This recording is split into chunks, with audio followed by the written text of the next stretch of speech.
नबी करीम सल्लल्लाहु अलैहि वसल्लम फरमाते हैं कि एक सहाबी हुजूर की बारगाह में आया, अर्ज किया, रसूल अल्लाह सल्लल्लाहु अलैहि वसल्लम, परेशान रहता हूँ अपनी आखिरत के लिए, और ये भी बड़ा अल्लाह का फजल है कि कोई आखिरत के लिए परेशान। हुजूर मैं अपनी आखिरत के लिए बड़ी परेशानी में रहता हूँ, कोई ऐसी बात बता दें कि रब मुझे निजात अता करे। तो नबी पाक सल्लल्लाहु ताला अलैहि वसल्लम ने एक ही बात इरशाद फरमाई, फरमाया तुम अपने रब के साथ बददयानती न करना, अल्लाह तुझे निजात अता कर देगा।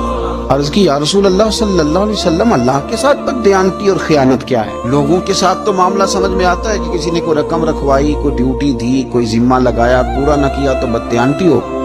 अल्लाह के साथ बददयानती का माना क्या है? तो नबी पाक सल्लल्लाहु अलैहि वसल्लम फरमाने लगे, वो काम जो तुम्हें खालिश अपने रब की रिजा के लिए करने चाहिए थे, उन कामों में अगर तुमने नियत कर ली ना कि लोग भी देख लें, खैर का भी तुमने इरादा कर लिया, हुक्म दिया था अल्लाह रसूल ने, करने थे